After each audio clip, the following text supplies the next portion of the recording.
अब इसके अंदर हम पहले कर चुके हैं, बार्टर सिस्टम ऑफ एक्सचेंज किया था। तो आशा है बार्टर सिस्टम ऑफ एक्सचेंज जो है वो आपने कर लिया होगा। बार्टर सिस्टम ऑफ एक्सचेंज की ड्रॉबैक्स भी हमने की थी। अब बार्टर सिस्टम ऑफ एक्सचेंज में क्या है, उसके अंदर हम जो वस्तु विनिमय प्रणाली है उसका अध्ययन करते हैं। तो वस्तु विनिमय प्रणाली को ख़त्म किसने किया, उसके ड्रॉबैक्स ने, प्लस जो करेंसी हमारे पास आ गई थी, जो मनी आ गई थी, उसने उसको ख़त्म कर दिया, बार्टर सिस्टम ऑफ एक्सचेंज को। जो बार्टर सिस्टम ऑफ एक्सचेंज की ड्रॉबैक्स थी वही जो मनी है, मनी मीन्स मनी जो आज की डेट में हम जो करेंसी यूज़ करते हैं, चाहे वो पेपर करेंसी हो, चाहे आपके पास कोइंस हो, उसके अंदर सारे आ जाते हैं। चाहे आपके पास चेक है, पेपर करेंसी है, कोइन है, सारे मनी के अंदर आ जाते हैं। तो मनी ने क्या किया, जो मुद्रा है, मुद्रा ने क्या किया, अगर सीधी भाषा में बिल्कुल बात की जाए, मुद्रा ने जो बार्टर सिस्टम ऑफ एक्सचेंज था, जो वस्तु विनिमय प्रणाली थी, उसके जो ड्रॉबैक्स थे, उन ड्रॉबैक्स को पूरी तरह से रिमूव कर दिया, उन ड्रॉबैक्स को ख़त्म कर दिया। कैसे, इसके मीनिंग में देखते हैं। Money can be anything that is generally accepted as a means of exchange and at the same time acts as a measure and as a store of value। अब ये कहता है कि मनी, मुद्रा क्या है, कैन बी एनीथिंग, वो कुछ भी हो सकती है, that is generally accepted as a means of exchange, जिसे विनिमय के माध्यम के रूप में प्रयोग किया जाता है, यानी किसी चीज़ के बदले में लिया जाता है। जैसे मान लो आपके पास आज की डेट में कार है, अब इसकी विनिमय के माध्यम के रूप में हमें क्या मिलता है, ये क्या है, ये मनी ही है। And at the same time, और उसी समय पर एक्ट्स एज अ मेजर, और उसी समय पर यह मापने, वस्तु की जो वस्तु का जो मूल्य है उस वस्तु का, उसको मापने के रूप में प्रयोग की जाती है। जैसे कार है, कार का मूल्य आप माप सकते हैं कि कार आप कितने में बेचना चाहते हैं। मैं तो 4 लाख रुपए में बेचना चाहता हूँ जी। अब ये 4 लाख रुपए क्या है, ये मेजरमेंट है।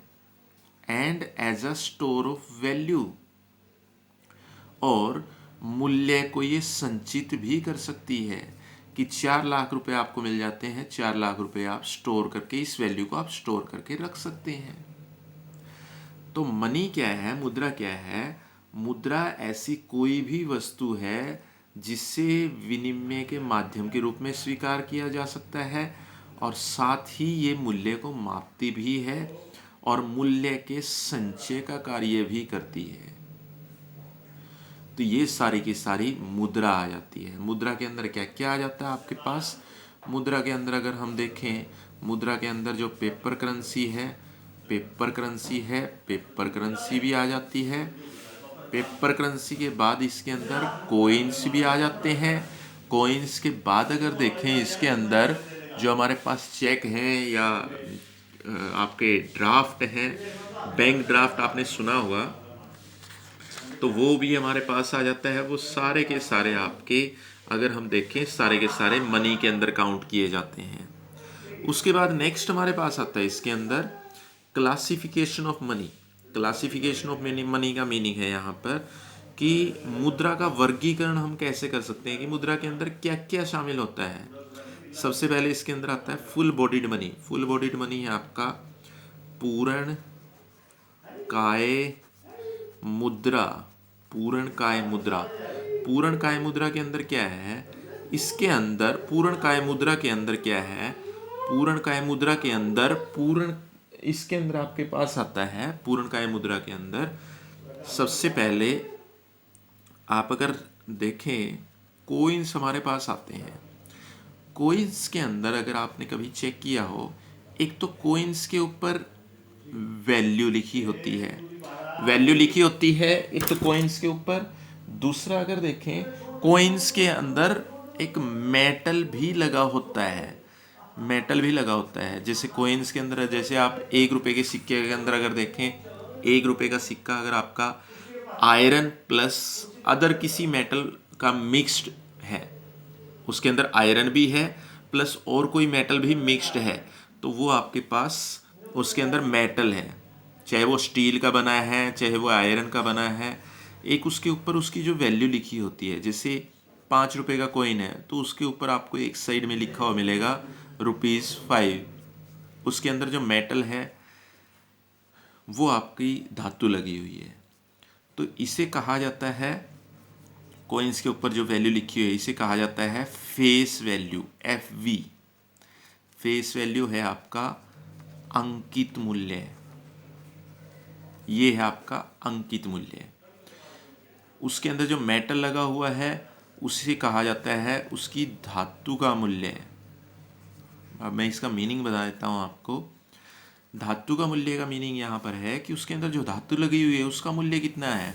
अब जैसे 5 रुपये का सिक्का बनाया है तो उसके अंदर जो आपने धातु लगाई है उसको बनाने में, हो सकता है उस धातु का मूल्य आपका 4 रुपये हो, उसके ऊपर वैल्यू कितनी लिखी गई है 5 रुपये, तो मार्केट में वो 5 रुपये में जा रहा है और उसके ऊपर वैल्यू लिखी गई है 4 रुपये। तो पूर्णकाय मुद्रा क्या है?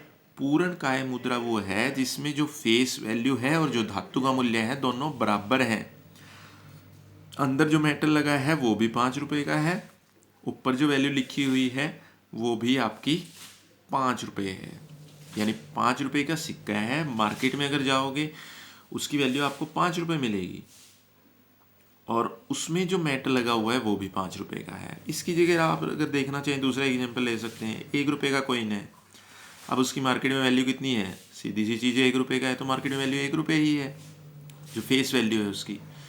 मार्केट वैल्यू की बात नहीं कर रहे हैं हम बात कर रहे हैं कि जो उसकी उस फेस वैल्यू है, जो उसके ऊपर अंकित मूल्य है वो 1 रुपया है और उसके अंदर जो उसकी मेटल की वैल्यू है वो भी सपोज 1 रुपया है, तो इसे कहा जाएगा पूर्णकाय मुद्रा। जो आपका ब्रिटिश पीरियड था, जब अंग्रेज हमारे यहाँ शासन करते थे, तो उस समय 1 रुपये का जो चांदी जो सिक्का होता था वो चांदी का बना होता था और इसकी जो कमोडिटी वैल्यू थी इसके मॉनेटरी वैल्यू के बराबर होती थी।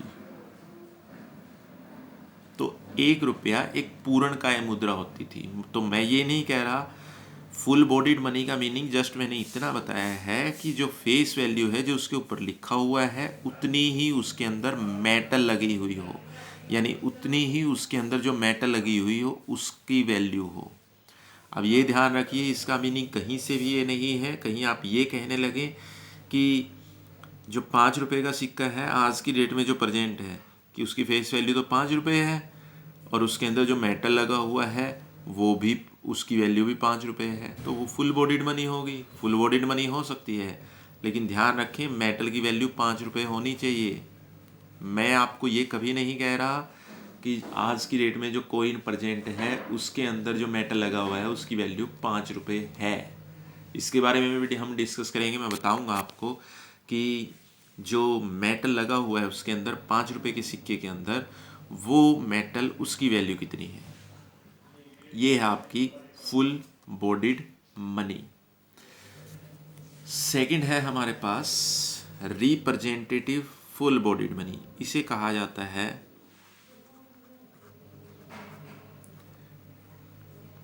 प्रतिनिधि पूर्णकाय मुद्रा। इसके अंदर आती है आपकी पेपर करेंसी आती है।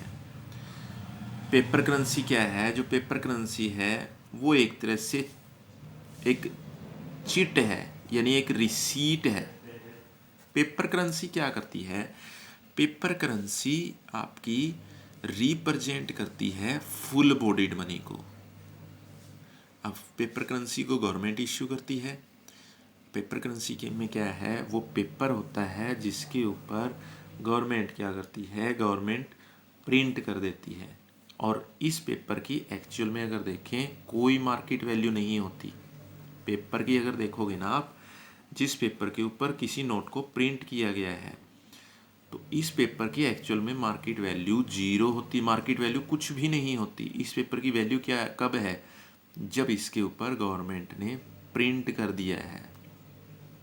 तो ये एक तरह से जो पेपर करेंसी है ये फुल बॉडीड मनी को रिप्रेजेंट करती है कि जितने रुपए का नोट है उतनी ही वैल्यू आपको मार्केट में जाने के बाद मिल जाती है।